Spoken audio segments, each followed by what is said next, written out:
আমাকে বলছে দাস সে এত সুন্দর সেজে আসলাম। ঠিকই তো বলেছি। ওই তো কথাতেই তো আছে চীনা ব্রাহ্মণের বলতে লাগে না। তবে দাসী শোনো কি তোমাদের ডাক এসেছে রাজবাড়ি যেতে হবে। ও বাবা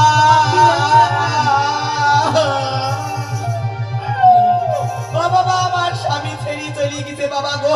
আমার মেয়েটার আমি বিয়ে দিতে পারলাম না বাবা গো। আমি এখন যদি চলে যাই আমার মেয়ে কাকে দিয়ে চলে যায়। ও মা আমি যদি বলি যে কোন ভেড়ার পাল্লায় পড়লাম আমি। আমার মেয়েকে দেখবে দিদি গো। ও দিদি তোমাদের এই স্বর্গধামের ডাক আসেনি, তবে কাদের ডাক এসেছে? ও মা সেটা সিঁড়ি, বলি কোদাল, ঝুড়ি, হাতা, নোন্দা যত সব নিয়ে আসো। ধীরি নাদা কুতাল নন্দা ফুন্দা কি করে পারি আমরা কি পাট ছেড়ে যাবো নাকি? আরে এ তো দেখছি আসলে পেটের মধ্যে কালী বিদ্যা না থাকলে যা হয়। এই এই মুখ সামলি কথা বলবে। এই ছুরি হ্যাঁ এই কি বলছো? বাচ্চা তুমি আমার ছেলে মাকে মেয়ে। একা পেলি শোন তোর দেখাছো না। এই জন্য বলে পরে ভালো করতে নাই ঝরকা করতে এসেছে না তাই মনে করছে তোকে দেখি মনে রানীমার সন্তান হবে। ও মা মা ও মা এই তুমি দেখছো তোমার কথা শুনে আমার মা মনে অজ্ঞান হয়ে আমি কি মরা মেরি খুনের দাঁড়িতে আসলাম দেখে এখানে। ও মা ও মা জল দেব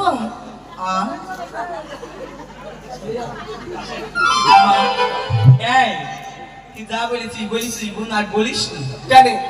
তুই এত সুন্দর শরীরটা খেইটি কুইটি খাচ্ছিস খা। হ্যাঁ। হ্যাঁ এই রাজা মশাই যদি শোনে তোর ধর আলাদা করবে গদ্দাম নিবে কিন্তু ঠিকই বলিস। গদ্দাম নিবে। আমার তো লাগলো না আর এটা পুরো এমন করছে এই দিদি। কেন? এই রানীমা 3 কাল গিয়ে 1 কালি ঠেই গেছে তাই না দাদা? হ্যাঁ রানীমাকে যদি 7 কালি বলি ও রানীমা একটু হরি বল বলো তো। আর রানীমা আমার এমন হবি বল আর বেলাই না। রানীমার আর সেদিন নেই।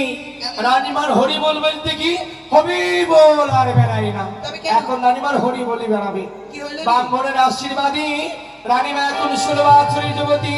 ওরে বাবা আমার মেয়ে ঠিকই। হ্যাঁ মেয়ে যা খেপি খেপি চেহারা। এই আমার মেয়ের এখন বয়স 16। হ্যাঁ 16 বছর বয়স আমার মেয়ে। তোমার বয়স? হ্যাঁ তোমার? আমার বয়স 18। এরা মা মেয়ে না বোন সব? ও না বোন 81 আমার 81 উল্টো বলেছি 81। তো তোমার ওই ভারী মেয়ে বিদাওনি? দিইনি 7 তৈরির ঘরে রেখে শাখা পলা বলি আছে। পাগলির মতো ব্যবহার করে তো ওই জন্য শাখা বলা